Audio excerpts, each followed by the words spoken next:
నీ వాక్యము నా పాదములకు దీపమును, నా త్రోవకు వెలుగునే ఉన్నది.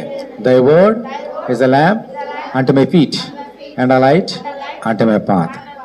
దయచేసి కూర్చోండి. దేవుని అతి పరిశుద్ధమైన నామానికి మహిమ కలుగుగాక. దేవుని వాక్యాన్ని చదువుకొని దేవుని వాక్యాన్ని ధ్యానం చేద్దాం. ద్వితీయోపదేశకాండము 5:12. నీ దేవుడైన యెహోవా నీకు ఆజ్ఞాపించినట్లు విశ్రాంతి దినమును పరిశుద్ధముగా ఆచరించము. ఇది దేవుడు ఆయన ప్రజలకు ఇచ్చినటువంటి ఆజ్ఞ. దేవుడు 10 ఆజ్ఞలు ఇచ్చినాడు. ఈ 10 ఆజ్ఞలో ఆజ్ఞ ఎన్నోదమ్మ? ఇది 4వ ఆజ్ఞ. మనము ఇంతవరకు 3 ఆజ్ఞల్ని మనం జ్ఞాపకం చేసుకున్నాం. మొదటి 2 ఆజ్ఞలు జ్ఞాపకం చేసుకున్నాం. ఏంటవి ఒకసారి చెప్పండి. నీ దేవుడైన యెహోవాను నేను తప్ప వేరొక దేవుడు. ఓకే. పైన ఆకాశం ఎందే కానీ, క్రిందన భూమి ఎందే కానీ, భూమి కింద నేల కానీ ఉండు, దేని పనుల విగ్రహమును చేసుకోవద్దు. 2వ ఆజ్ఞ. 3వ ఆజ్ఞ, నీ దేవుని యెహోవా నామమును వ్యర్థముగా ఉచ్చరింపవద్దు. అలా ఉచ్చరిస్తే దేవుడు మనల్ని దోషిగా ఎంచుతాడు, నిర్దోషిగా ఎంచడైన సంగతి నేర్చుకుందాం. ఈరోజు 4వ ఆజ్ఞ ఏంటమ్మా? చెప్పండి. 4వ ఆజ్ఞ ఏమిటి?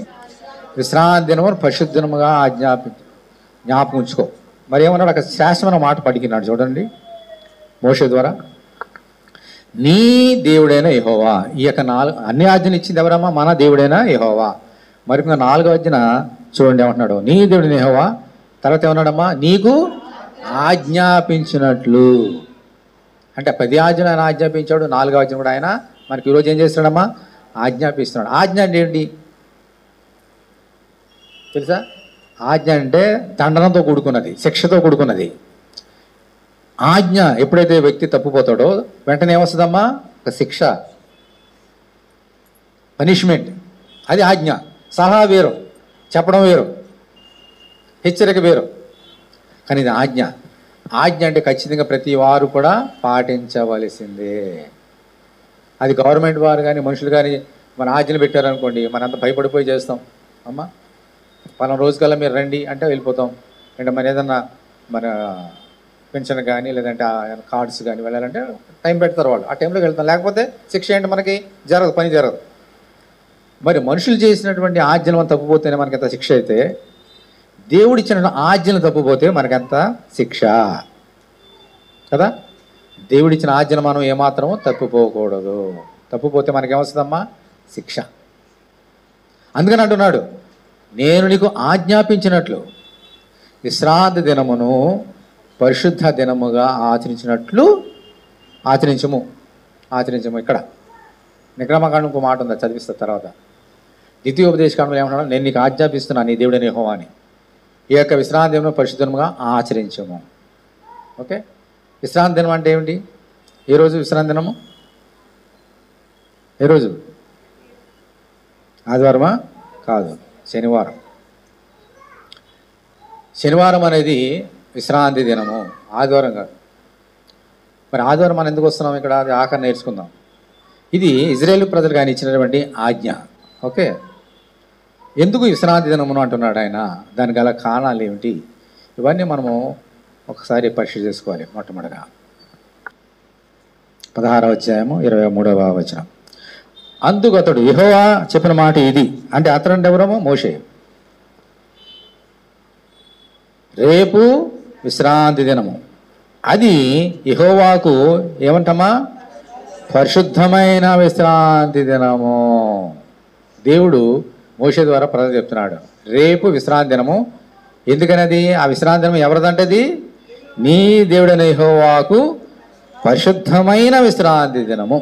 అందుకని దేవుడు ఏమన్నాడమ్మా? విశ్రాంతి దినం పరిశుద్ధ దినముగా ఆచరించము అన్నాడు. అందుకనే అంటే విశ్రాంతి దినము శనివారం అనేది యూదులకు ఏంటమ్మా? అది పరిశుద్ధమైన విశ్రాంతి దినం. ఎందుకనేది? దేవునికి పరిశుద్ధమైనది. మనుషులంతా విశ్రాంతి పొందాలి. అలాగ చేయటం వలన, ఆ పరిశుద్ధ దినముగా ఆచరించడం వలన దేవునికి మహిమ కలుగుతున్నది. ఓకే. ఇది మొదటి రీజన్.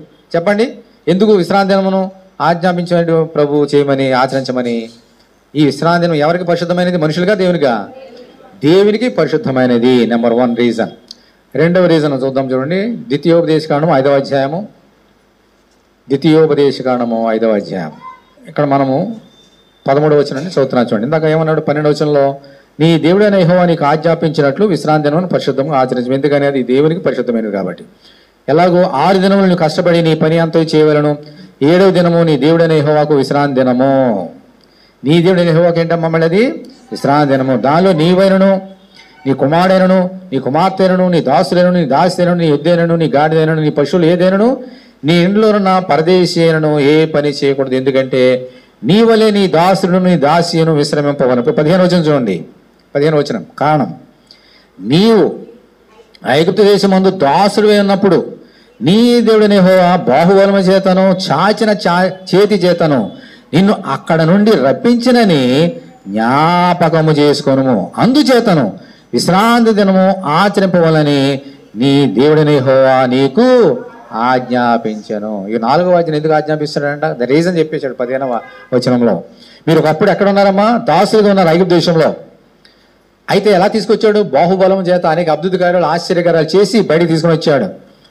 కాబట్టి నువ్వేం చేయాలా? ఆయన చేసిన మేల్ని ఏమన్నాడమ్మా? జ్ఞాపకం చేసుకో. నువ్వు ఐగుప్తు దేశంలో దాసుడిగా ఉన్నావు 430 సంవత్సరములు. అయితే నాకు మొరపెట్టినప్పుడు నా దాసుడైనటువంటి మోషేని పంపించి, నా సేవకులను పంపించి, నా బాహుబలం చేత అనేకమైన అద్భుత కార్యములు ఆశ్చర్యం చేపించి ఐగుప్తు దేశంలో మిమ్మల్ని బయటికి రప్పించిన. ఇది మర్చిపోకూడదు, జ్ఞాపకం చేసుకోవాలి. కాబట్టి మీరు ఏం చేయాలా? విశ్రాంతి దినమును పరిశుద్ధంగా ఆచరించండి. అంటే విశ్రాంతి దినం రావడం వలన ఇజ్రాయేల్ ప్రజలు ఏం చేస్తున్నారమ్మా? ఐగుప్తు దేశంలో చేసినటువంటి ఆ సూచక్రియలు, అద్భుత కార్యాలు అన్నిటినీ ఏం చేస్తున్నారు? వీరు జ్ఞాపకం చేసుకుంటున్నారు. మరి దేవుడు ఏమన్నాడు? నా ప్రాణం యెహోవాను సంధించి మనం చేసిన ఉపకారాల్లో దేని మనం గతంలో చూసాం కదా. దేవుని మర్చిపోతే ఎటువంటి తరం పుడుతుందంట? యెహోవానైనను ఆయన చేసిన అద్భుత కార్యము ఆశ్చర్యం ఎరువునైన తరం పుట్టిందని అంటున్నాను. ఎందుకు వచ్చిందంటే మర్చిపోయారు వాళ్ళు. ఎందుకు మర్చిపోయారంటే తల్లిదండ్రులు చెప్పలేదు. ఎందుకు తల్లిదండ్రులు చెప్పలేదు? వారు మర్చిపోయారు.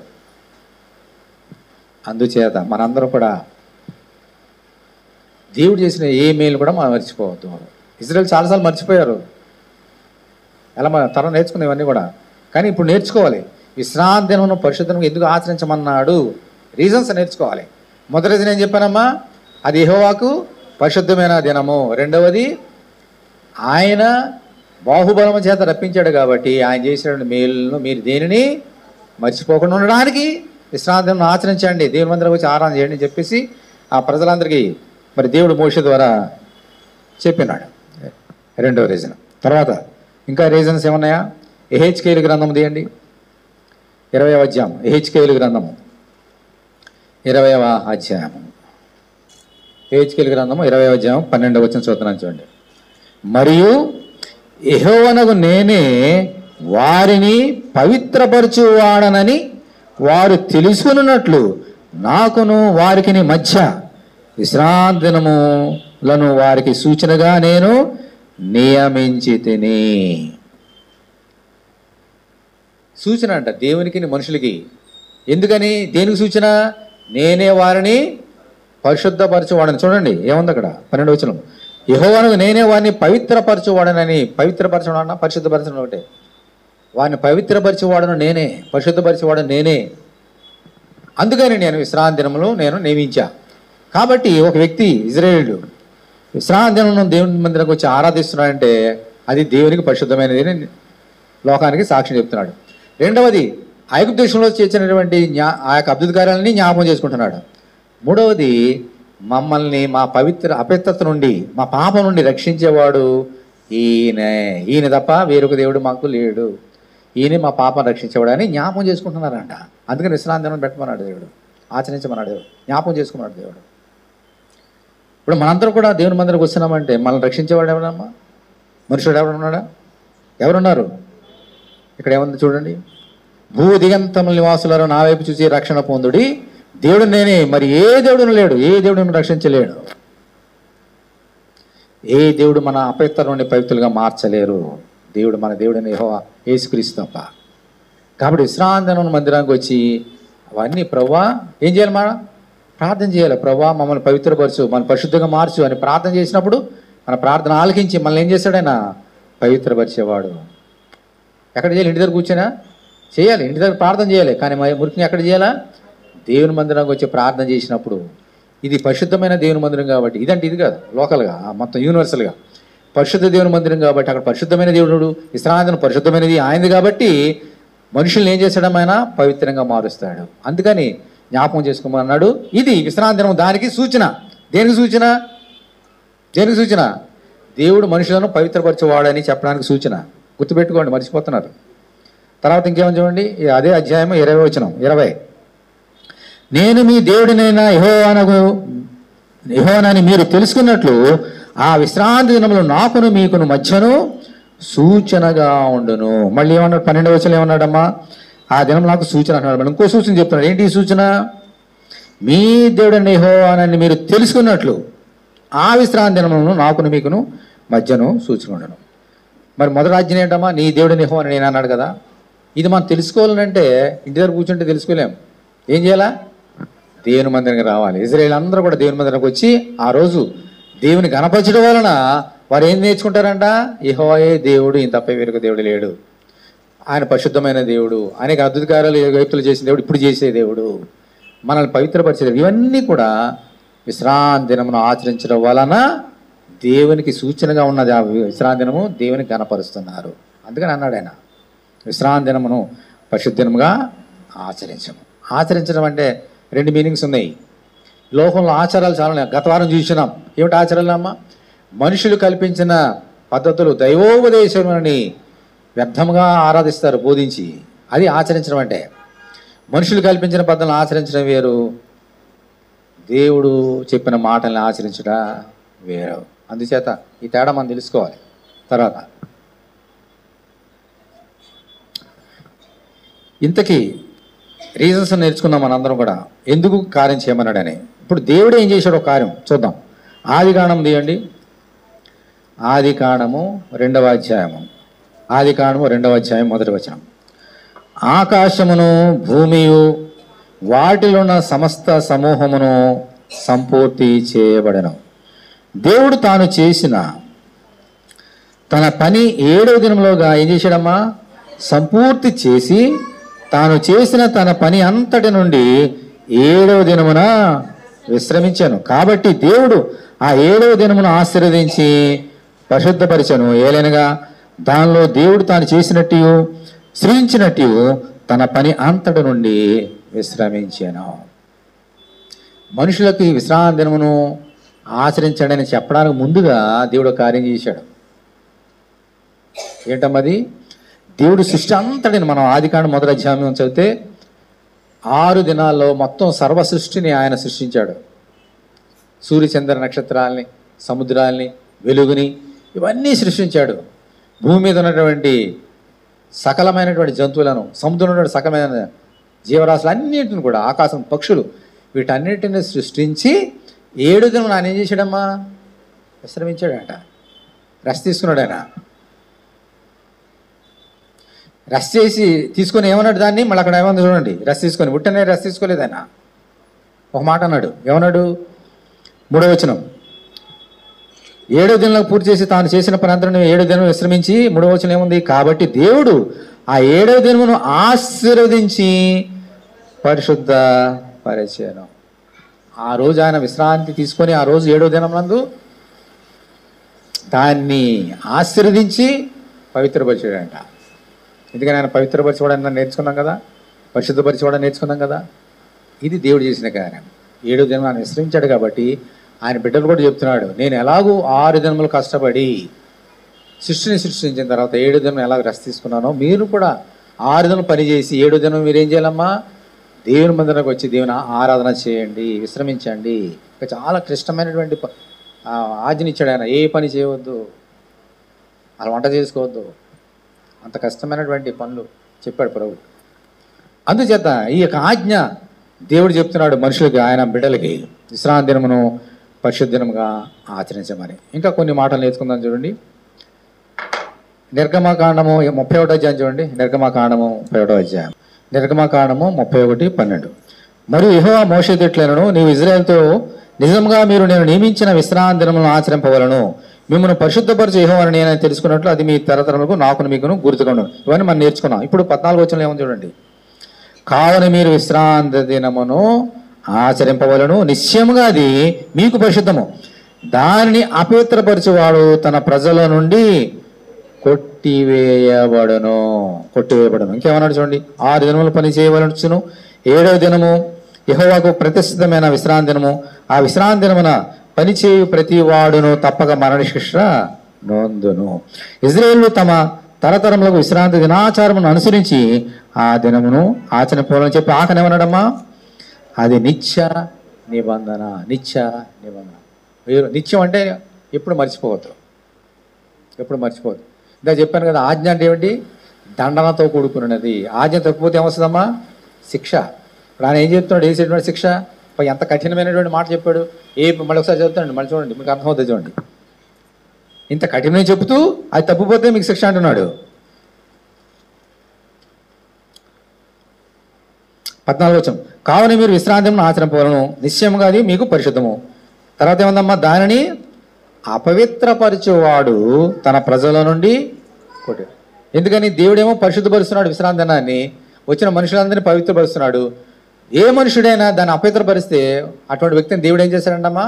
కొట్టేస్తాడు. కొట్టివేయడం ఏంటి? ఇప్పుడు మన స్కూల్లోనో లేకపోతే కాలేజీలోనో ఫీజు కట్టలేదు, మన పేరు ఏం చేస్తారమ్మా అంటే మళ్ళీ తిరిగి వెళ్ళడానికి ఉంటుందా? అలా భూమి నుంచి దేవుడు మన పేరు కొట్టేస్తే ఇక్కడి నుంచి అక్కడ వెళ్ళిపోతాం. దేవుడు మన పేరు కొట్టేస్తాడు. ఎప్పుడు? విశ్రాంతి పరిశుద్ధంగా ఆచరించకపోతే, అపవిత్రపరిస్తే. ఇంకేమన్నాడు? ఎలా చేయాలంటే మళ్ళీ 6 దినములు పని చేయవచ్చును, 7వ దినము యెహోవాకు ప్రతిష్ఠితమైన విశ్రాంతి దినం. ఆ విశ్రాంతి దినమున పని చేయు ప్రతి వాడును తప్పక మరణశిక్ష. అపవిత్రపరిచినా మరణశిక్ష. ఏమ్మా, దేవుడు చెప్పినట్టుగా ఆ యొక్క రోజును పాటించకపోయినా కూడా ఏమన్నాడమ్మా? తప్పకుండా మరణ శిక్ష. చూడండి ఏమన్నాడు చూడండి, 15వ వచనం, యెహోవాకు ప్రతిష్ఠితమైన ఆ విశ్రాంతిని పనిచేయు ప్రతి వాడును. చిన్న పని చేసినా ఏమవుతుందంటమ్మా? మరణశిక్ష అందరం. ఆ రోజు ఇంట్లో పొయ్యి వెలిగించినా, ఏ పని చేసినా, ఏం పని చేద్దన్నాడు కదా, ఆ పని చేస్తే వారికి ఏమొస్తామ్మా? మరణశిక్ష. ఎంత కఠినమైనటువంటి ఆజ్ఞ దేవుడు వారికి ఇస్తూ దేవుడు అంటున్నాడు, జాగ్రత్త సమ్మా, ఇది నా ఆజ్ఞ, తప్పిపోయారా మీ పేరు కొట్టేస్తా, మరణశిక్ష దండంతో కూడుకున్నది అని ప్రభు చెప్పినాడు. ఇంకా ఏమన్నాడు చూడండి, లేవీకాండం 19వ అధ్యాయం పక్కనే, లేవీకాండం 19వ అధ్యాయం. ఇవన్నీ ఎందుకు నేర్చుకుంటున్నామంటే అసలు మన సంగతి నేర్చుకోవడానికి ముందు ఈయన నేర్చుకోవాలి, వారికి ఎంత కఠినమైనటువంటి ఆజ్ఞను ఇచ్చినాడో. 19వ అధ్యాయము 30వ వచనం, 19:30. లేవీకాండము 19:30. నేను నియమించిన విశ్రాంతి దినములను మీరు ఆచరింపవలను, నా పరిశుద్ధ స్థలమును ఏమనడమా? మన్నింపవలను, నేనే యెహోవాను. మన్నించడం అంటే ఏంటి? గౌరవించడం, వినడం. ఏమనడమ్మా? నా పరిశుద్ధ స్థలమును మీరు మన్నింపవలను. 30వ వచనంలో ఆచరించి తర్వాత ఏం చేయాలి? నా పరిశుద్ధ స్థలమును మన్నింపవలను. పరిశుద్ధ స్థలం అంటే ఏంటి? పరిశుద్ధ స్థలం అంటే ఏంటి? దేవుని యొక్క మందిరం. దాన్ని మన్నించాలి అని అంటే విశ్రాంతి దినమున వారందరూ ఏం చేయాలా? ఇంట్లో కూర్చోాలా? దేవుని మందిరానికి వచ్చి ఆరాధన చేయాలా? నా దేవుని మందిరాన్ని మీరు మన్నించాలి. అంటే మన్నించడం అంటే దేవుడు చెప్పిన ఆజ్ఞానుసారంగా దేవుని మందిరానికి వచ్చి దేవుని ఏం చేయాలమ్మా? ఆరాధించాలని దేవుడు ఆయన బిడ్డలకి చెప్పినాడు. ఇంకా చూద్దాం.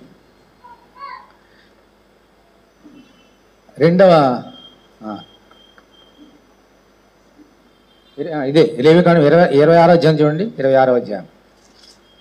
లేవీకాండము 26వ అధ్యాయం 34వ వచనం, 26 లేవీకాండం.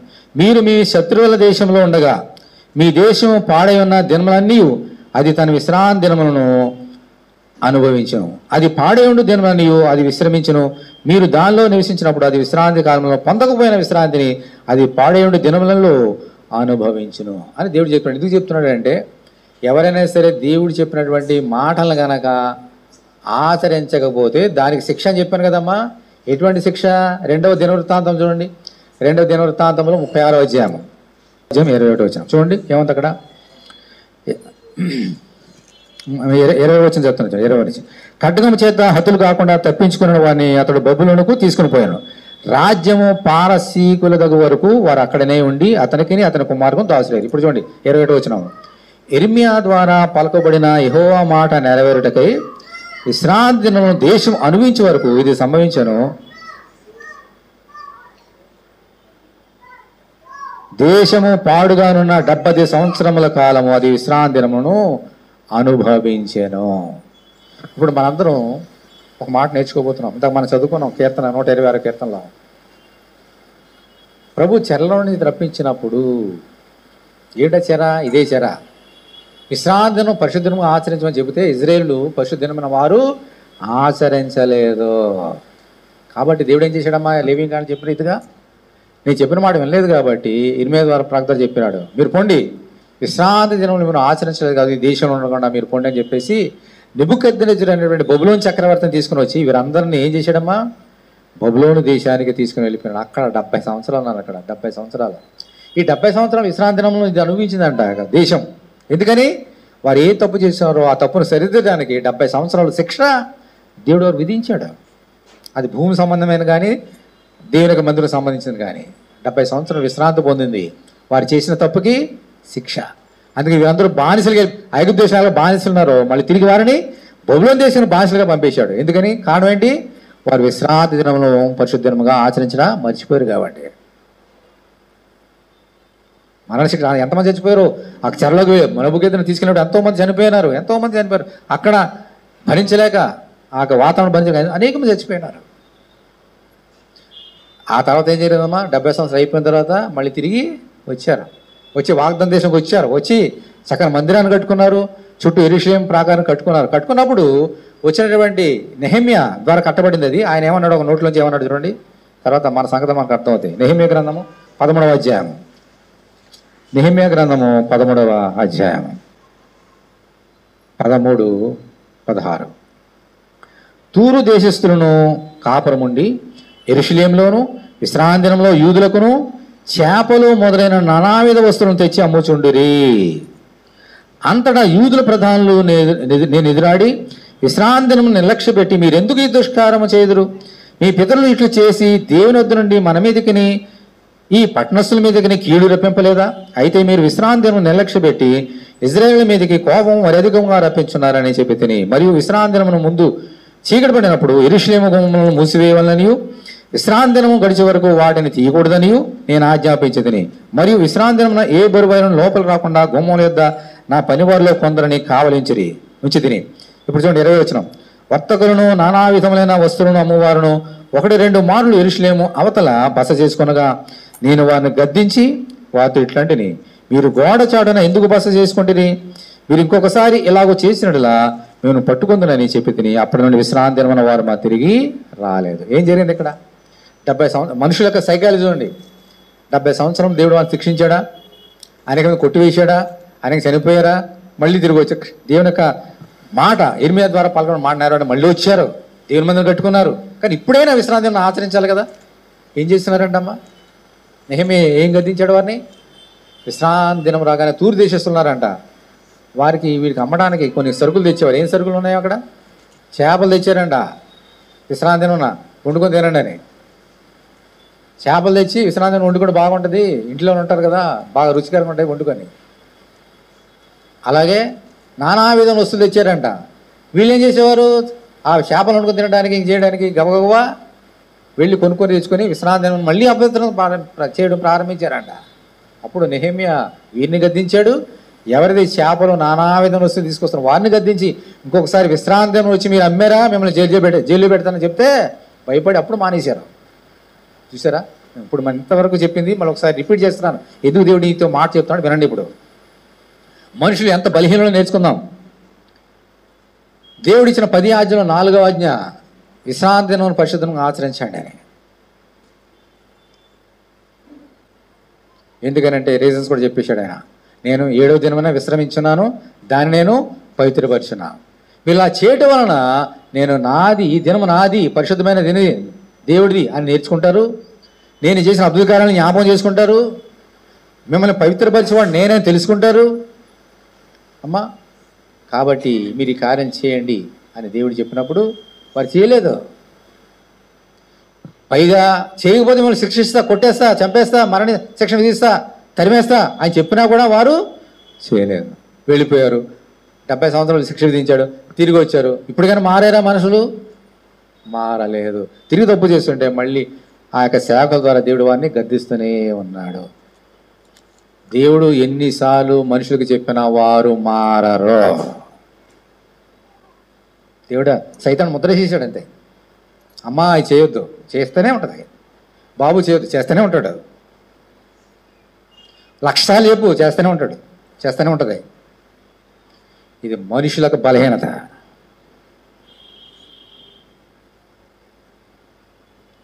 నాలుగో అధ్యాయం ఈజీగా ఉంది, విశ్రాంతిని పరిశుద్ధంగా ఆచరించాలని అనుకుంటున్నారా? ఇజ్రాయేలే తప్పిపోతే నువ్వెంత నేనంత. ఇజ్రాయేల్ అంటే ఎవరమ్మా? దేవుని యొక్క పరిశుద్ధమైన దేవునికి బిడ్డలు వాళ్ళందరూ కూడా. నిన్ను శిక్షించాడు ఎప్పుడైనా దేవుడు ఇలాగ వారు శిక్షించినట్టుగా? అయినా వారు తప్పిపోయినారు, మనం కూడా తప్పిపోతున్నాం, మనుషులందరూ తప్పిపోతున్నారు. విశ్రాంతి దినమునికి దేవునికి ఇవ్వాల్సిన ఘనత ఇవ్వడం లేదు నా సోదరుడు, నా సోదరి. చాలా అలక్ష్యం చేస్తున్నారు వాళ్ళందరూ కూడా. మళ్ళీ ఒక మాట అన్నాడు చూడండి, నిర్గమకాండము ఇందాక ద్వితీయోపదేశకాండము ఒక వాక్యం చదివాను కదా, ఇప్పుడు ఏమంది ఉందో చూడండి. నిర్గమకాండము 20వ అధ్యాయం చూడండి. ద్వితీయోపదేశకాండంలో చెప్పిన మాటకి ఇక్కడికి తేడా ఉంది కొంచెం, చూద్దాం. 8వ వచనం 28 ఏముంది అక్కడ? విశ్రాంతి దినమును పరిశుద్ధంగా ఆచరించుటకు.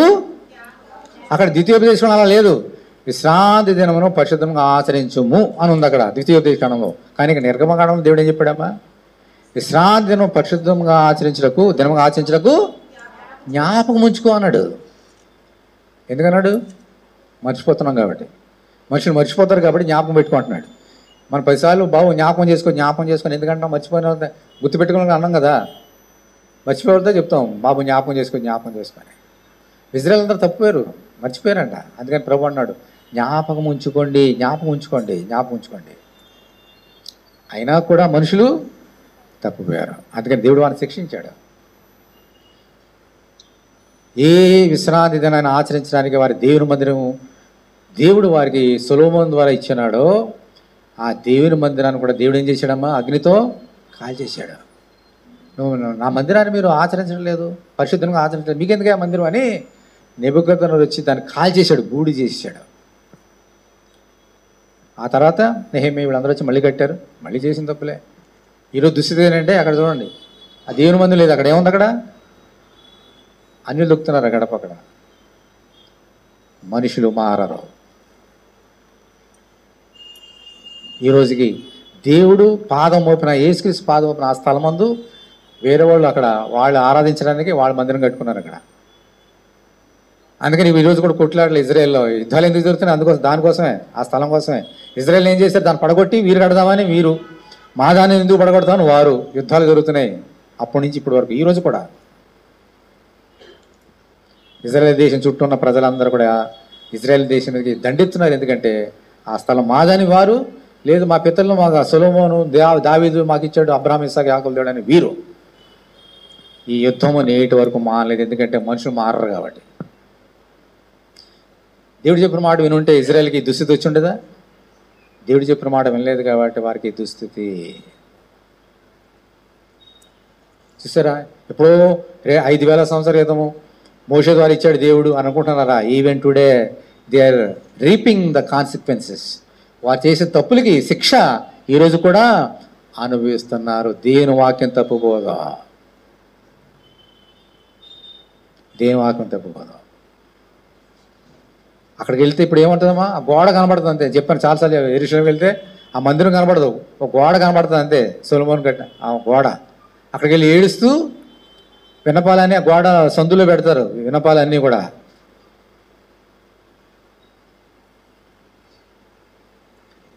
దేవుని మందిరం జాగ్రత్త సుమా. మనిషి యొక్క నైజం మర్చిపోవడం, ఆయన చేసిన ఉపకారాలు మర్చిపోవడం, దేవుడు చెప్పిన మాట వినకపోవడం, దేవుడు చేసినటువంటి కార్యాలు మర్చిపోవడం. అందుకని శిక్ష మాత్రం ఆగదు. ఓకే, సరే, బాగానే ఉంది. మరి ఈరోజు విశ్రాంతి దినాన్ని మనం ఎలాగా ఆచరిస్తున్నాం? యూదుల గురించి మనం నేర్చుకున్నాం, దేవుడు ఎంత శిక్షించాడో నేర్చుకున్నాం, ఈరోజు కూడా మనం అనుభవిస్తున్నా నేర్చుకున్నాం. మరి నీకు నాకేమి ఇచ్చాడు ఆజ్ఞ? ఈ 4వ ఆజ్ఞను ఎవరికి ఇచ్చాడు? దేవుడు ఇజ్రాయెల్కి ఇచ్చాడు. మరి నీకేమి ఇచ్చాడు ఆజ్ఞ? విశ్రాంతి దినం మనం పరిశుద్ధంగా ఆచరించాలా వద్దా మనం చెప్పాలి. మరి ఎంతమంది వస్తున్నారు శనివారం? ఇజ్రాయేలుకి ఇచ్చినటువంటి ఆజ్ఞ వేరు, క్రైస్తవులమైనటువంటి మనలకి దేవుడు ఇచ్చిన ఆజ్ఞ వేరు. మనం దేవునికి బిడలం కాదు, మనం ఇజ్రాయేల్తో సహపౌరులం, దేవుని కృపచేత అంటుకట్టబడిన వారం. మనం దేవుని బిడలం కాదు, అన్యులు మనందరం కూడా విగ్రహారాధకులం. ఒకప్పుడు ఇజ్రాయేల్ వాళ్ళు మనం చేస్తామా? ఒకళ్ళు దేవుడు చెప్తే అమ్మా ఇంట్లో వంట వండుతుందంటే వంట వండుకొని మానేస్తామా? ఒక పూట గడకపోతే మనకు గడవదు కదా, ఉపవాసం ఉంటే ఉండలేం కదా. ఆ రోజంతా అగ్ని ఉండొద్దు, మాట్లాడొద్దు, ఏం చేయొద్దు, కూర్చోవాలంటే దేవుని ఆరాధన చేయాలంటే. అలా చెప్తే మనకు చెప్తే ఏం చేస్తాం? చేయగలుగుతాం మనం? ఇజ్రాయేల్ తప్పు పడుతున్నాం మనం ఈరోజు, వాళ్ళు చేయలేదని. దేవుడు అదే ఆజ్ఞ నీకు ఇస్తే ఈరోజు చేయగలుగుతావు నువ్వు? ప్రపంచంలో మనుషులు ఇస్తే చేయగలుగుతారా? ఇంపాసిబుల్. మనుషులకి బలహీనత, చేయలేం. అందుకనే దేవుడు కరుణించి ఆయన గొర్రె పిల్లని యేసుక్రీస్తుని ఈ లోకంలో పంపాడు. మనం చేయలేం కాబట్టి, ఇజ్రాయేల్ చేయలేరు కాబట్టి వారు చేయలేని కార్యాలు మనము చేయడానికి యేసుక్రీస్తు ద్వారా దేవుడు కృప చూపిస్తున్నాడు. దేవుని స్తోత్రం, హల్లెలూయా. ఇప్పుడు యేసుక్రీస్తు ద్వారా విశ్రాంతి దినం ఆచరించగలుగుతున్నాం, ఆచరించాలి. అన్యజనులైన మనం, ఇజ్రాయేల్ యూదుని సత్యాన్ని గ్రహించిన వారు యేసు ద్వారా ఆచరిస్తున్నారు, జ్ఞాపకం చేసుకుంటున్నారు. తెలియని వారు ఇంకా పక్కన పెడుతున్నారు. మనమైతే సత్యం తెలుసుకొని యేసుక్రీస్తు ద్వారా విశ్రాంతి దినం పరిశుద్ధముగా ఆచరించాలి. ఎలాగూ ఏంటి నేర్చుకోవాలి? మన సంగతి నేర్చుకుందాం. యూదుల గురించి వారి దుస్థితి ఈరోజు ఎలా ఉందో నేర్చుకుందాం. మన సంగతి నేర్చుకుందాం. ఒకసారి చూడండి, యెషయా గ్రంథము 56 తీయండి. యెషయా గ్రంథము 56. యెహోవా ఇలాగ సెలవిచ్చున్నాడు, నా రక్షణ వచ్చుటకు సిద్ధంగా ఉన్నది, నా నీతి వెళ్ళటకు సిద్ధంగా ఉన్నది, న్యాయ విధిని అనుసరించుడి, నీతిని అనుసరించి నడుచుకొనుడి. ఇది ప్రవచనం. అయితే రెండవ వచనం ఏమన్నాడు?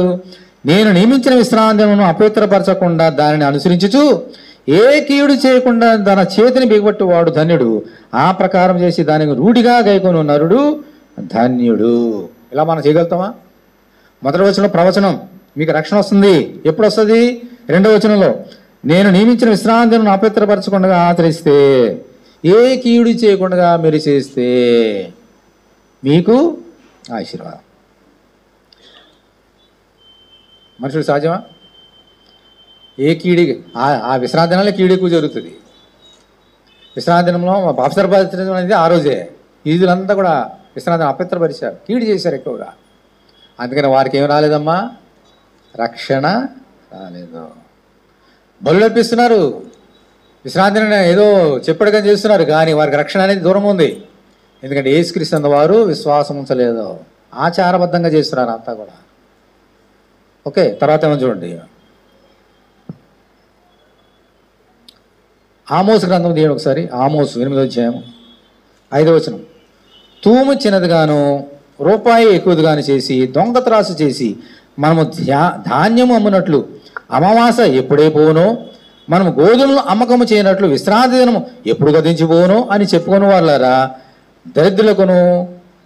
దరిద్రులను వెండికి కొన్నట్లు పాదరక్షణనిచ్చి బీదవారిని కొన్నట్లు చచ్చు ధాన్యమును మనము అమ్ముదుమరండని విశ్రాంతం ఎప్పుడే పోవునో అని చెప్పుకొని వాళ్ళారా, ఈ మాట ఆలకించుడి.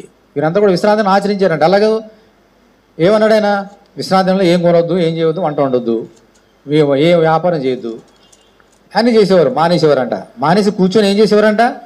ఏం చదివాని ఇప్పుడు చెప్పండి? కూర్చొని ఏం చేసేవారంట? ఎప్పుడైపోతుందా ఈ విశ్రాంతినము, వెళ్ళిపోగానే చేపలు కొనుక్కోవచ్చు, వెళ్ళిపోగానే వ్యాపారం చేయొచ్చు, దొంగ త్రాసులు పెట్టి వ్యాపారం చేయొచ్చు, ఎప్పుడైపోతుందా అని చూసేవారంట. మరి ఇంకేం ఆరాధన చేస్తారు వాళ్ళు విశ్రాంతినాన్ని? మరి దేవునికి తెలియదు ఈ సంగతులని? విశ్రాంతిని ఎలా ఆచరిస్తున్నాం, మనం ఎలా ఆచరిస్తున్నాం ఆయన తెలీదా అంటున్నా. అందుకంటున్నాడు, విశ్రాంతిని ఎప్పుడైపోతుందా, ఎప్పుడు అమ్మేసుకొని వ్యాపారం చేద్దామా అని ఎదురు చూసేవాళ్ళరా అంటున్నాడు దేవుడు. అంటే వారు విశ్రాంతి దినంని సరిగా ఆచరించాడు. చెప్పాడు కదా, ఓకే ఆదివారం కదా వెళ్దాం, లేకపోతే ఆయన తిడతాడు, పెద్ద ఆయన తిడతాడు, ఆయన తిడతాడు, కింద ఈయన తిడతాడు, వెళ్దాంలే, ఏం ప్రయోజనం? అలా చేశారంట ఇజ్రాయేల్ అందరూ కూడా. అందుకే వారికి ఏం రాలేదు? రక్షణ రాలేదా? మనుషులు పైరూపం లక్ష్య పెడతారు, దేవుడు దేవుని అన్నీ తెలుసు. ఎవరి హృదయంలో ఏముందో ఆయనకు అన్నీ తెలుసు. మనుషుడు ఆయన ఆరాధించిన పరిస్థితులను మన్నించి ఎలా వస్తున్నారో ఆయన తెలుసు, వచ్చి ఏం చేస్తున్నారో ఆయన తెలుసు, ఎలా చేస్తున్నారో ఎందుకు చేస్తున్నారో అన్నీ ఆయన తెలుసు. అందుకని మనుషులకి ఏం రావట్లేదమ్మా, రక్షణ రావడం లేదు. అందుకని యేసుక్రీస్తు లోకానికి వచ్చాడు. దేవుని స్తోత్రం హల్లెలూయా. అందరూ లేచి నిలబడండి. కొన్ని శ్రేష్టమైన సంగతులు మన గురించి నేర్చుకోబోతున్నాం యేసుక్రీస్తు ద్వారా. మనం ఎలా ఆచరించాలి.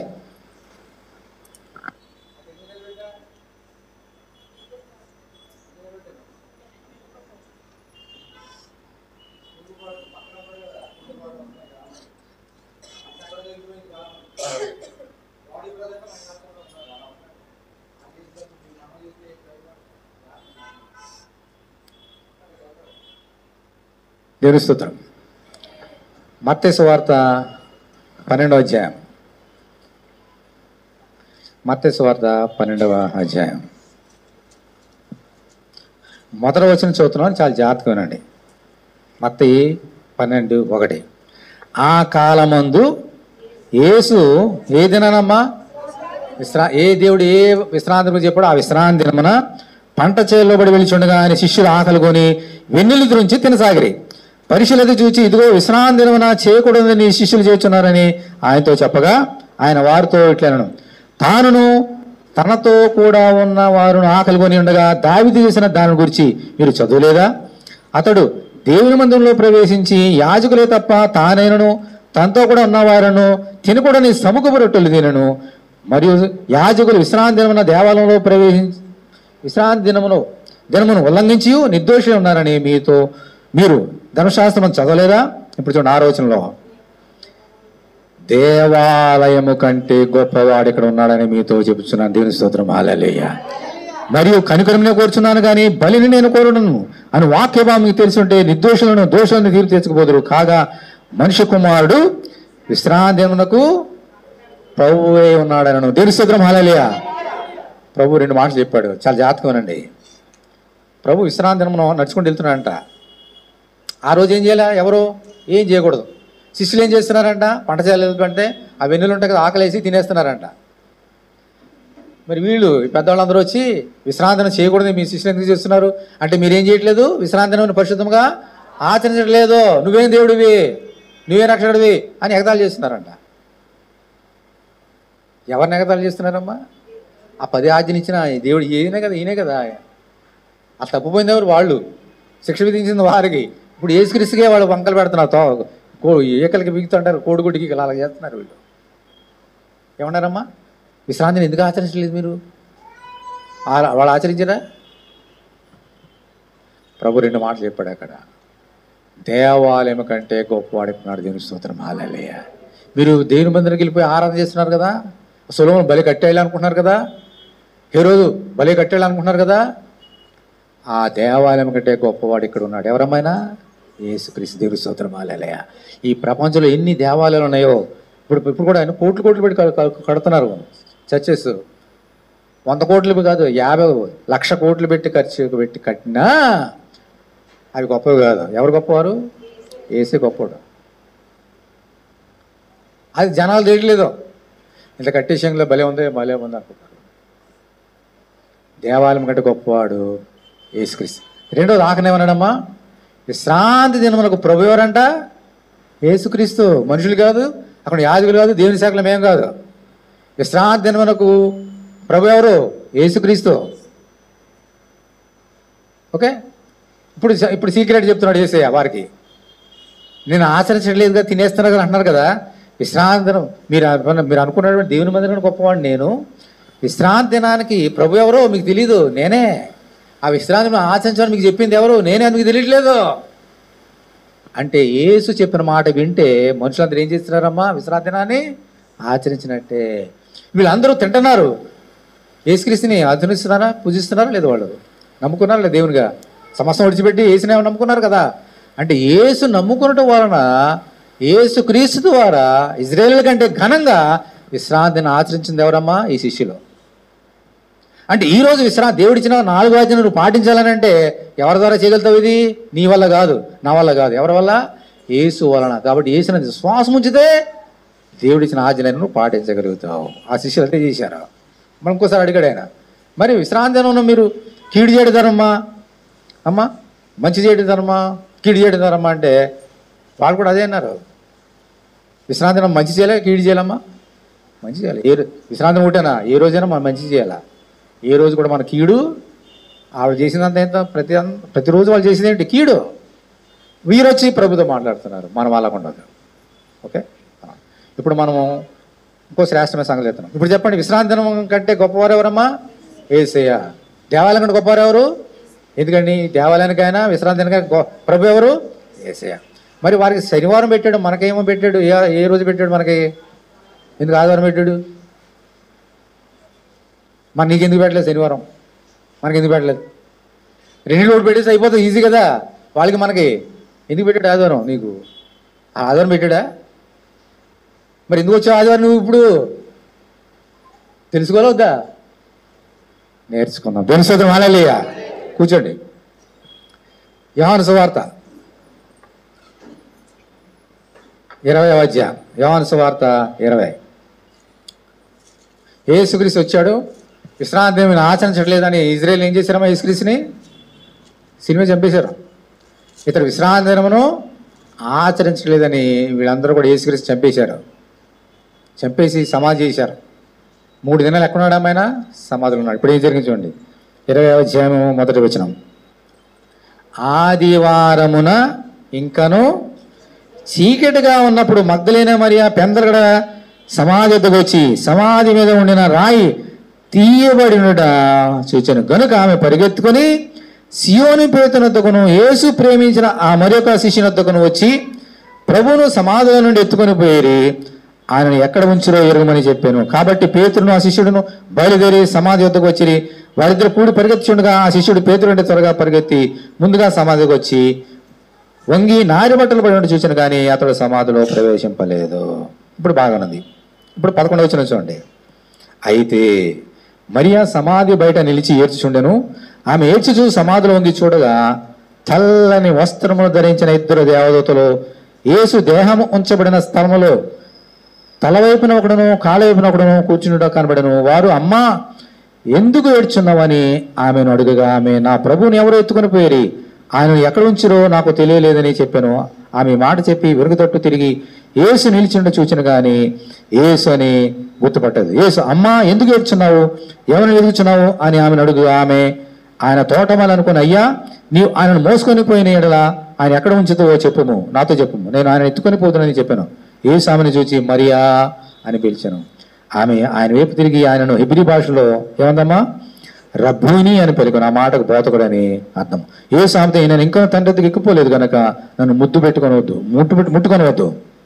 అయితే నా సహోదరులతో వెళ్ళి నా తండ్రియు మీ తండ్రియు నా దేవుడును మీ దేవుడు నన్ను వాని వద్దకు ఎక్కిపోనట్టున్నానని వార్త చెప్పమనను. మగ్దలేనే మరియ వచ్చి నేను ప్రభువును చూచితిని, ఆయన నాతో ఈ మాట చెప్పినని శిష్యులకు తెలియజేసింది. దేవుని స్తోత్రం హల్లెలూయా. ఏం చెప్పిందమ్మా? ఏం జరిగింది ఆ రోజు? యేసుక్రీస్తుని చంపేశారు, విశ్రాంతి దినమని ఆచరించలేదని 3 రోజులు సమాధిలో ఉంచారు. ఎప్పుడు లేచడం ఆయన? ఏ రోజు అది? ఆదివారమున. ఇంకా చీకటిగా ఉన్నప్పుడు తెల్లవారుజామున ఆదివారం కాగానే చీకటి ఉండగానే ప్రభు అక్కడ లేచాడంట మరణం నుంచి, మరణం జయించి. ఏ రోజు అది? ఆదివారం. శనివారమా, సోమవారమా, మంగళ, బుధ, గురు, శుక్రవారమా? ఏ రోజు? 7 రోజుల్లో మొట్టమొదటి రోజు ఏదమ్మా? ఆదివారం. 7వ రోజు ఏంటి? శనివారం. 7th డే అంటాం కదా, అది 7th డే ఏంటమ్మా? విశ్రాంతి దినం. అది ఇజ్రాయెల్కి. మనకి మొదటి రోజు పెట్టాడు ఆదివారం.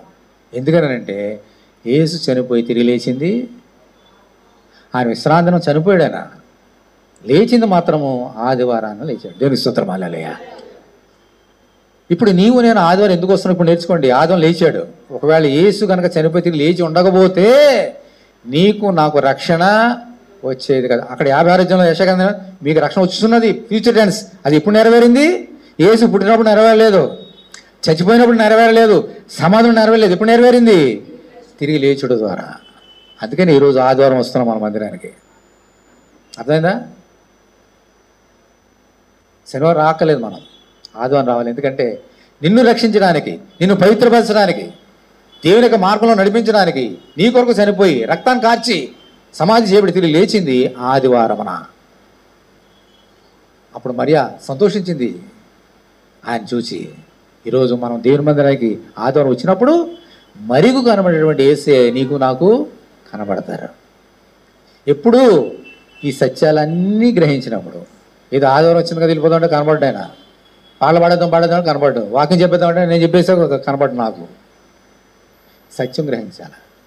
ఆయన అంతరంగంలో సత్యం కోరుచున్నాడు. యేసు నా కొరకు చనిపోయి తిరిగి లేచింది ఈరోజు. కాబట్టి ఏం చేయాలి మనందరం కూడా? మరి ఎందుకు వెళ్ళింది అక్కడికి ఆదివారం రోజు? ఏం చేయడానికి వెళ్ళింది? అలా యేసయ్య బ్రతుకున్నావా చనిపోయావా చూడడానికి వెళ్ళిందా? ఎందుకు వెళ్ళింది? ఇక పెందరాళ్ళు ఎందుకు వెళ్ళింది? ఆమె చేతులు ఏమున్నాయి? సుగంధద్రవ్యాలు ఉన్నాయి ఆయన పూయడానికి. సుగంధ ద్రవ్యాలతో ఆయన పూజించడానికి, ఆరాధించడానికి. చనిపోయాడు ఆయన, తిరిగి లేచాడని ఇంకా వాళ్ళకి గ్రహింపు రాలేదు. చనిపోయినాడు. చనిపోయిన యేసయ్యను కూడా ఆరాధించడానికి వెళ్ళింది మరియా. డెడ్ బాడీని సుగంధద్రవ్యాలతో పూసి ఆరాధించడానికి వెళ్ళింది డెడ్ బాడీని. ఇప్పుడు ఈరోజు డెడ్ బాడీగా ఉన్నాడా? చనిపోయినటువంటి యేసుక్రీస్తుని ఏమో ఆరాధించడానికి వెళితే బ్రతికి లేచిన యేసుక్రీస్తుని ఆరాధించడానికి నువ్వు ఎంత శక్తి ఉండాలి, నీకు ఎంత ఆశ ఉండాలి, నీకు దేవుని మందిరానికి ఎంత పరిగెత్తుకుని రావాలి దేవుని మందిరానికి. నీవు ఒక చనిపోయి సమాధంలో యేసుని ఆరాధించడానికి వెళ్ళింది ఆమె మరియా. సమాధంలో ఉన్నాడు ఆయన. ఎప్పుడు ఈరోజు నీ గురించి లేచాడు ఆయన. నువ్వు ఆదివారం దేవుని మందిరానికి ఎలా వస్తున్నావు? ఎందుకు వస్తున్నావు? దేవుని ఆనందంకి వస్తున్నావా? ఇంకొక ఆనందం వస్తున్నావా? దేవుడిని శిక్షిస్తాడు సుమా. తప్పుడు అభిప్రాయాలతో దేవుని మందిరానికి వచ్చి దేవుని మందిరం నువ్వు కూర్చున్నావా? నీకు ఇప్పుడు తెలియదు ఆ శిక్ష. ఆ దినాన్ని వచ్చినప్పుడు తెలుస్తుంది. పాస్టర్ గారు తిడతారేమని వస్తున్నావా? ఆయనకు తెలుసు. వెళ్ళకపోతే ఎవరైనా ఏమనుకుంటారా అనుకుంటున్నావా? ఆయనకు తెలుసు. అందరు వెళ్తున్నాక నేను కూడా వెళ్ళకపోతే ఏమనుకుంటున్నావా? ఆయనకు తెలుసు. మనం దేవుని మందికి రావాల్సింది ఆయన దర్శించడానికి, ఆయన్ని పూజించడానికి, ఆయన్ని కనపరచడానికి రావాలి నా సోదరి. ఎందుకంటే నీ కొరకు ప్రాణం పెట్టినటువంటి ప్రాణప్రియుడు ఆయన. అటువంటి ప్రాణప్రియుడు వదిలిపెట్టేస్తావా? ఆయన వదిలిపెట్టేసి ఇంకేవే పట్టుకుంటావా? ఇజ్రాయేల్ సొంత బిడ్డల్ని వదిలిపెట్టిన దేవుడు నిన్ను వదిలిపెడతాడా? నన్ను వదిలిపెడతాడు ఆయన? వదిలిపెట్టాడు. అంచేత ప్రతి ఆదివారం మనం ఏం చేయాలమ్మా? ఎక్కడికి రావాలి? దేవుని మందికి రావాలి. అలక్ష్యం చేస్తున్నారు చాలామంది తెలియక. అనుకూలం వస్తారు, అనుకూలం లేనప్పుడు మానేస్తారు. మరి దేవుడు కూడా మనం అనుకున్నప్పుడు మన ప్రార్థన అంగీకరించి, అనుకోలేనప్పుడు నేను విన్నానంటే మనం బ్రతకగలుగుతాం ఈ లోకంలో? మనం అలాగుంటాం, ఆయన అలాగుండడు. ఆదివారం దేవుని మందిరికి వచ్చి ఆరాధించడం అలక్ష్యము చేయవద్దు. ఎక్కడికి వెళ్ళండి అని చెప్పట్లేదు దేవుడు. మీకు ఎక్కడికైనా వెళ్ళండి, పర్లేదు, నో ప్రాబ్లం. ఆదివారం దేవుని మందిరం మానద్దు. దేవుని మందిరం మానేస్తున్నావా? దేవుని అవమానపరుస్తున్నావు. ఆయన సొంత బిడ్డల్ని ఆయన వదిలిపెట్టలేదు నా సోదరి. ఓకే, విశ్రాంతి దినము పరిశుద్ధమైనది. నీ కొరకు ప్రాణం పెట్టిన ప్రాణప్రియుడు. అందుకని ఆదివారం వస్తున్నాం. ఏమిటి బల్ల? ఎప్పుడన్నా నీ బల్ల గురించి నీ పూర్ణ హృదయంతో ఎప్పుడన్నా థ్యాంక్స్ చెప్పావా? అయ్యో నేను తప్పిపోతున్నా, అపవిత్రుడిని నన్ను కరుణించడానికి ఈ రక్తం తీయించిన దేవానికి వందనాలు. నీ దర్శనం నాకు కావాలి, నీ సన్నిధి నాకు కావాలి. నేను ఆరాధిస్తా, స్తుతిస్తా, కనపరుస్తా. మన యాటిట్యూడ్ ఎలా ఉంది? మన మైండ్ సెట్ ఎలా ఉంది? మనందరూ పరీక్ష చేసుకోవాలి. హెబ్రీయులకు రాసిన పత్రిక 10వ అధ్యాయం, హెబ్రీయులకు 10:24 వచనం. హెబ్రీ 10:24 ఏముందాం అక్కడ?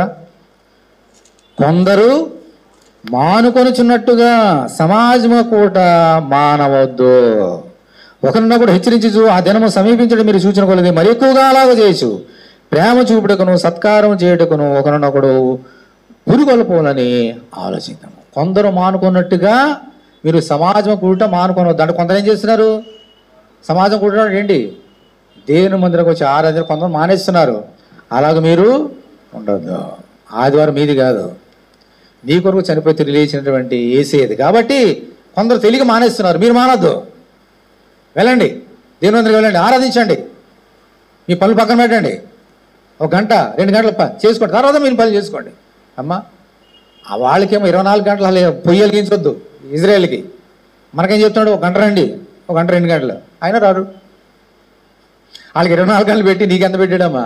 ఒక గంట నేను చర్చికి వస్తాం, 10 గంటలకు వస్తున్నాం, 1 గంటకి వెళ్ళిపోతాం, 3 గంటలు. అది కూడా చాలామందికి కష్టం. కొందరు మానుకుంటున్నారు, మీరు మానుకోవద్దు. ఆ దినం ఎప్పుడు వస్తాడో యేసయ్య మనకి తెలియదు, ఎప్పుడైనా రావచ్చు. ఆ యేసే దినం వచ్చే కొలది ఇంకెక్కువ ఏం చేయాలంట, ఇంకెక్కువ శుక్రవారం రావాలి, శనివారం రావాలి, ఇంకెప్పుడు పెడితే అక్కడ రావాలి. ఆఖరి మాట చూపించి ముగిస్తా. అపోస్తలుల కార్యం 2వ అధ్యాయం.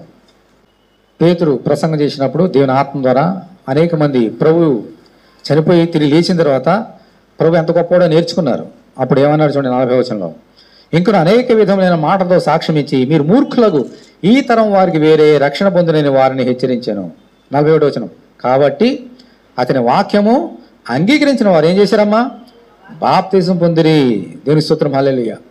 ఆ దినం నుంచి మించి 3,000 మంది చేర్చబడిరి. 42వ వచనం, వీరు అపోస్తుల బోధ యందును, తర్వాత ఏముందమ్మా, సహవాసమందును, రొట్టె విరుచుడి యందును, ప్రార్థన చేయటందును ఎడతెగక ఉండిరి. పేతురు ఆ పెంతుకొస్తే మనం చేసిన ప్రసంగాన్ని బట్టి దేవుని ఆత్మ అనేక మంది మాట విని హృదయంలో నొచ్చుకొని వెంటనే ఏం చేశారమ్మా, వాళ్ళు బాప్తిజం తీసుకున్నారు. బాప్తిజం తీసుకున్న తర్వాత ఏం చేశారమ్మా, బాప్తిజం తీసుకుని ఏం చేశారు, ఫస్ట్ ఒక్కటే చూడండి, మొట్టమొదటిగా ఏం చేశారు, బాప్తిజం తీసుకున్నారు. తర్వాత ఏం చేశారు చూడండి, వారు మొట్టమొదటిగా రొట్టె విరిచిన ముందుగా ఇంకోటి ఉంది, అపోస్తుల బోధ యందు ఉండు. ముందు అపోస్తుల బోధ ఎక్కడ దొరుకుతుంది, ఇది బయట దొరుకుతుందా, మీ కాలేజీలో దొరుకుతుందా, మీ స్కూల్లో దొరుకుతుందా? అపోస్తుల బోధ ఎక్కడ దొరుకుతుంది, దేవుని మందిరంలో. రెండవది సహవాసం, ఎక్కడ దొరుకుతుంది సహవాసం, బయట దొరుకుతుందా? ఫ్రెండ్స్ తోటి కాఫీ హోటల్కి వెళ్ళిపోతాము ఫ్రెండ్స్ తోటి, అక్కడ దొరుకుతుందా? లంచ్ అవర్లు వెళ్ళిపోతామేమో, అక్కడ దొరుకుతుందా? ఎక్కడ దొరుకుతుంది సహవాసం? దేవుని మందిరంలో. రొట్టె గురించి మూడవది, రొట్టె ఎక్కడ దొరుకుతుంది, బయట కూడా రొట్టెలు చాలా దొరుకుతాయి హోటల్కి వెళ్తే. ఎన్నిసార్లు వివరవచ్చు, అదే రొట్టె పెట్టడం, వేసి చేయడం, అది రొట్టె ఎక్కడ దొరుకుతుందమ్మా, దేవుని మందిరంలో. ఆఖరిది ప్రార్థన. ప్రార్థన, నా మందిరము సకల జనులకు ప్రార్థనా మందిరం. ఇక్కడ చేసే ప్రార్థన విలువైంది కదా, పాస్టమ్మ చెప్పింది కదా, ఇక్కడ చేసే ప్రార్థనలో ఎంత విలువ ఉందో, ఎన్ని అద్భుతకార్యాలు చేస్తున్నాడో. అందుకే దేవుని మందిరం రావాలి. అందుకని చర్చికి రావడం మానవద్దు. మనం దీన్ని ఆచరించండి, జ్ఞాపకం ఉంచుకో. ఎలా ఆచరిస్తున్నాం, ఎంత ఘనంగా ఆచరిస్తున్నాం. మనం అనుకున్నప్పుడు రావడం వెళ్ళిపోవడం కాదు. We should give honour to God. అప్పుడు దేవుడు దీవిస్తాడు, ఇంకా దీవిస్తాడు. మన ఇంట్లో కొదువులు ఉన్నాయా? ఎందుకు వస్తున్నాయి కొదువులు? కొదువులు రావని చెప్పలేదు, వస్తాయి. కానీ అలా ఉండిపోతాయి కొంతమందికి. ఎందుకనంటే మనం చేసే తప్పులే. దేవుడు ఉన్నాడా, ఎన్ని కొదువులు వచ్చినా తీరుస్తాడు. దేవుని స్తోత్రం, హల్లెలూయా. అందులేచినవండి. ఆదివారాన్ని మనం ఎంత అలక్ష్యం చేస్తున్నాం, ఒకసారి గుండెల మీద చేసుకొని పరీక్ష చేసుకుందాం. ఎలా వస్తున్నాం, ఎందుకు వస్తున్నాం, ఎవరి కోసం వస్తున్నాం, ఏం చేయడానికి వస్తున్నాం, ఒకసారి పరీక్ష చేసుకుందాం. విసిగి విసిగి వేసారిపోయాడు యేసయ్య. వాళ్ళని చూసి ఎన్ని శిక్షించినా, ఎన్ని దండించినా వాళ్ళు మార్పు రాలేదు. ఇంకా నేనే వెళ్దాం అనుకోని పాప ఆయన వచ్చి ఎవరైతే విశ్రాంతిని అపవిత్రపరుస్తారో వాళ్ళని కొట్టేస్తాను, మరణశిక్ష అన్నాడు కదా. ఎంతమంది చంపుతాడు ఆయన? ఎవరూ ఆచరించలేదు. అనేకం చచ్చిపోతున్నారు. సరే మీరు రావద్దు, నేనే చచ్చిపోతాను వచ్చాడు ఆయన. మీరు చచ్చిపోక్కర్లేదు, మీ అంత చంపినా మీకు రావడం లేదు, మనసు మారడం లేదు. నేనే చచ్చిపోతాను, ఆయన వచ్చి చచ్చిపోయాడు ఆయన. విశ్రాంతిని ఆచరించకపోతే వచ్చే శిక్షని యేసే భరించాడు, మరణశిక్ష. విసిగిపోయాడనా, వేసారిపోయాడన్నా. ఈరోజు ప్రభు యొక్క సన్నిధిలో ఉన్నాం, పరీక్ష చేసుకుందాం.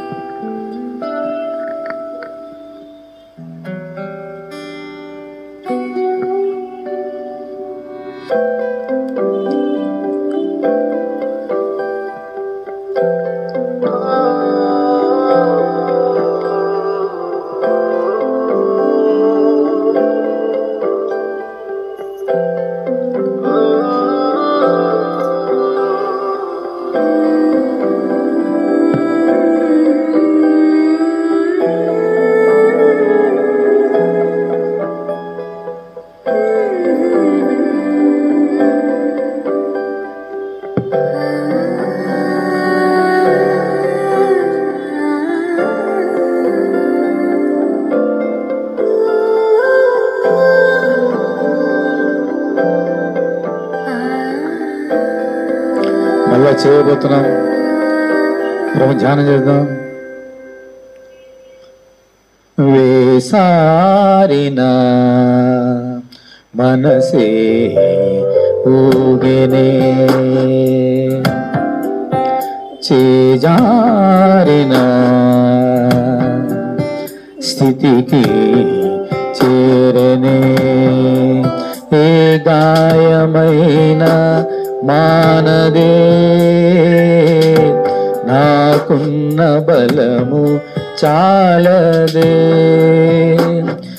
ఏ గాయమైన మానదే, నాకున్న బలము చాలదే. వినిపించు యేసు నీ స్వరం, నడిపించు నీతో అనుక్షణం. వినిపించు యేసు నీ స్వరం, నడిపించు నీతో అనుక్షణం. వేసారిన మనసే ఊగెనే, చేజారిన స్థితికి చేరనే. ఆయన స్వరాన్ని విన్నాడు నా సహోదరుడు, నా సహోదరి. మధురమైన స్వరాన్ని విన్నాం మనందరం కూడా. విసిగి వేసారి ఇక వీరు మారరు, నా కుమారుని పంపిస్తా, వారు కూడా నా కుమారుని బలపిస్తా అనుకొని నీ కొరకు ఆయన కుమారుడు పంపించిన యేసుని జ్ఞాపకం చేసుకో. ఆయన రక్తంలో పాల్గొని పొందుతుండగా ఏ విషయం తప్పుతుందో అన్ని ఒప్పుకుందాం.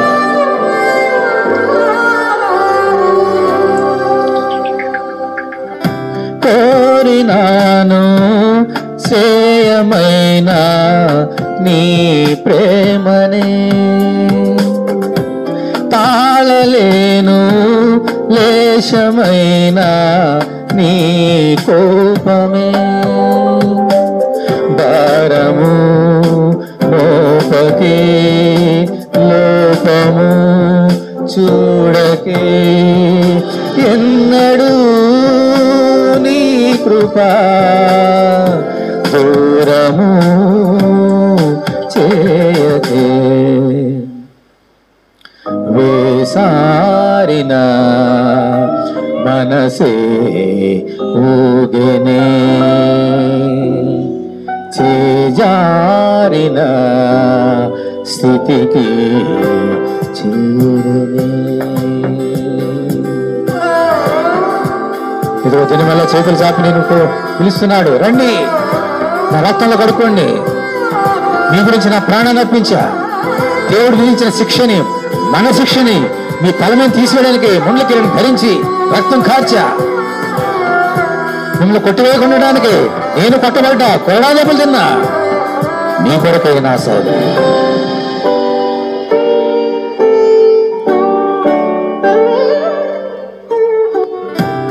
వాడిపోదు శ్రేష్టమైన ఈ బంధమే,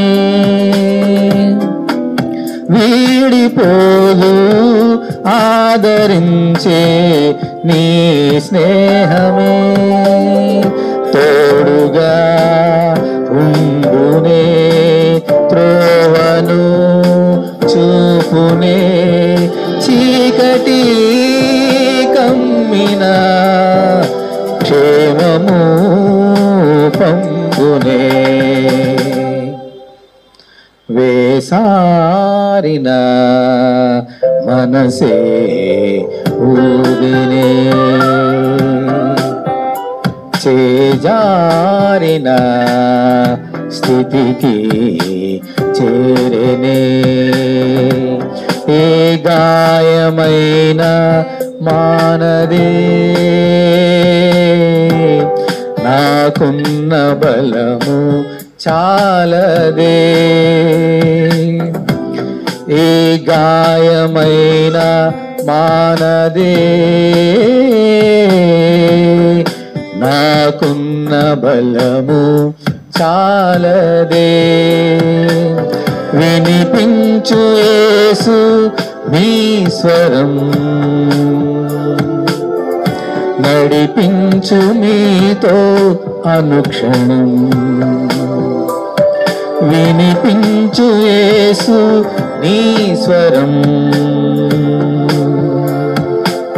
నడిపించు మీతో అనుక్షణం.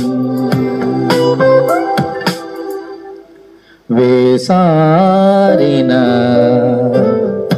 మనసే ఊగెనే, చేజారిన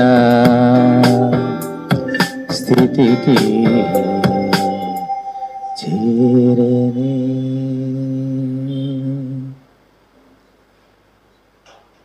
దేవాని కొందనాలు స్తోత్రం నైనా ప్రభువా. ఎంత గొప్ప రక్షణ! ఇదో నా రక్షణ సిద్ధమవుతున్నది, వెల్లడిపరుస్తానా అని చెప్పిన దేవుడు నైనా. నీ కుమారునిలో పంపించి ఆయన ద్వారా మాకు రక్షణ ఇచ్చావు. ఇజ్రాయెల్ కంటే శ్రేష్టమైనటువంటి ఆజ్ఞలు పాటించినట్లుగా యేసు ద్వారా విశ్రాంతి దినం వరకు ప్రభువును, విశ్రాంతి దినం కంటే గొప్పవాడును ఆయన యేసుక్రీస్తు ద్వారా మీ అడుగు జాడల్లో నడవటానికి మీ స్వరాన్ని వినిపించిన దేవా నీ వందనాలు తండ్రి. ఇదిగో ఇది నా శరీరము నా రక్తం అని చెప్పిన దేవుడు నాయన. ఈ శరీరంలో రక్తంలో మేము కడుక్కొని దురుద్దేశములు కానీ ఎటువంటి ఈ లోక సంబంధం ఆశలతో మనం దేవుని మందిరకు వస్తున్నామేమో క్షమించి నీ రక్తం చేత కడిగి పవిత్రపరిచి నీ కొరకు ఈ లోకంలో సాక్షిగా జీవించినట్లుగా నీ కృప నాకు మాకు అనుగ్రహించండి. నీ ఆత్మ చేత ముద్రించండి. యేసు నామములో ప్రార్థన చేస్తున్నాం తండ్రి, ఆమేన్.